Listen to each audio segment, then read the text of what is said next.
दूसरा, ठीक है, दिया हुआ है वर्ग अंतराल 500 से लेके 520 और 520 से 540 600 तक दिया हुआ है। और उसके बाद हमें दे रखा है इसकी बारंबारता, ठीक है, ये दो चीज टेबल में बना ली। इसके बाद सबसे पहले क्या बनाया जाता है, एक्साई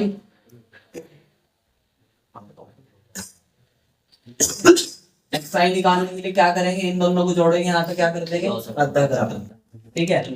500 और 500 1000 1020 को अद्धा कर दिया 510, ऐसे ही इन दोनों को भी जोड़ के अद्धा करेंगे, तो यहाँ पे क्या होगा 500,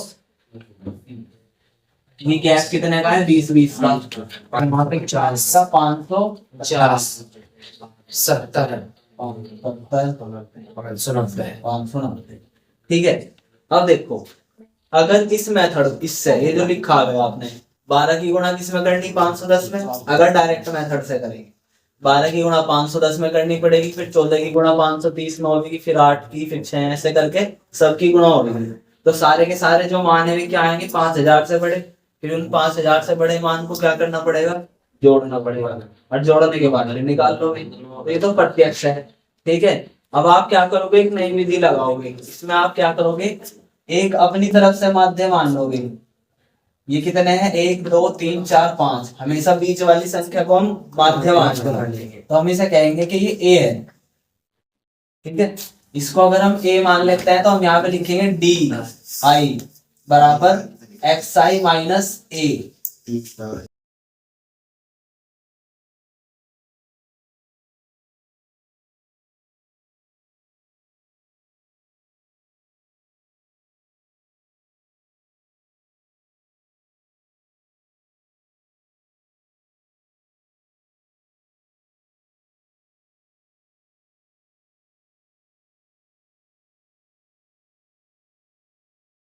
D I X I minus A से निकलेगा, तो एक्स आई है 510 और उसमें से क्या घटाना 550, 510 में से जब 550 घटाएंगे तो माइनस का 40 निकलेगा,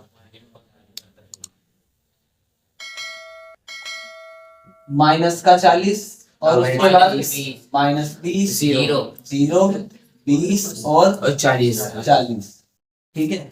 अब देखो ये आंकड़े छोटे होगी, अभी ना हम जो है इसके साथ इसकी गुणा करके आसानी से कर लेंगे, नहीं छोटे बन गए आंकड़े, ठीक है। अब मान लो कि यहाँ पे आपने क्या निकालना है, अब एफ आई एक्स आई ने निकाल के आपको निकालना है एफ आई डी आई, ठीक है। एफ आई डी आई निकालने के लिए 12, ये हो गया 12 चौक 48 माइनस के 480 14 दूनी 28 माइनस के 280 0 6 दूनी 12 120 और 400। अब इसमें आपको एक काम करना पड़ेगा भाई, प्लस वाले अलग जोड़ने हैं और माइनस वाले अलग जोड़ने हैं, ठीक है।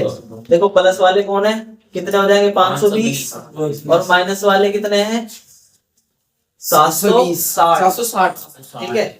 तो माइनस वाले तो हो गए 760 और प्लस वाले हो गए 520, तो बचा कितना 0 4 2, यहाँ पे जो बचता है वो माइनस का 240 है। अब सुन लो फॉर्मूला कैसे बनेगा इसका, ठीक है। फॉर्मूला ऐसा बनेगा भाई, देखो सबसे पहले डायरेक्ट मेथड का फॉर्मूला लिखो, क्या लिखते हुए आ रहे थे आप, सिग्मा एफ आई एक्स आई और बटे में सिग्मा एफ आई। अब देखो हमें एफ आई एक्स आई तो करा नहीं है, क्या करा हमने एफ आई डी आई, ठीक है, sigma F I D I बटे सिग्मा एफ आई। अब हमने कुछ चीज यहाँ से घटाई है, तो उस चीज को फॉर्मूले में क्या कर देना, जोड़ देना, तो यहाँ फॉर्मूले में हम ए को क्या कर देंगे, जोड़ देंगे। बात समझ में आई, लिखो अब जरा सिग्मा एफ आई को और जोड़ लो, मतलब एफ आई को जोड़ लो, 12 और 8 20 और 20, 12 8 20 और 20 40 50 आ गया ना, ठीक है। तो आप इसके इसमें रखिए, देखो sigma F I D I की वैल्यू है आपके पास माइनस के 240 बटे 50 और प्लस में क्या आएगा 550, अब देखो करना क्या है, पहले तो आपको डिवाइड करनी है, उसके बाद इसे जोड़ना है घटाना। ठीक है, तो पहले आप 0 से 0 काट दो, यहाँ वाली नहीं कटने की। ठीक है, बीच में क्या है प्लस प्लस। अब 5 से इसे काट दो, जब 5 से इसे काटोगे तो 5 चौक 20 और पॉइंट लगाया 5 × 40। ठीक है, तो माइनस के 4.8 मिला। तो इसे किस में से घटाना है, 550 में से आपको घटाना है। तो यहाँ पे देखो 550 और जब पॉइंट ना हो तो अपनी तरफ से 0.0 और 4.8 माइनस कर दो। यहाँ बचा 2, यहाँ पे कितना बचेगा 5, यहाँ पे बचेगा 4 और यहाँ पे 5। कितना आंसर आ गया हमारा फाइनल, 545.20 भी हो सकता है, 2 पे तक भी लिख सकते हैं। ये क्या हो गया इसका माध्य हो गया।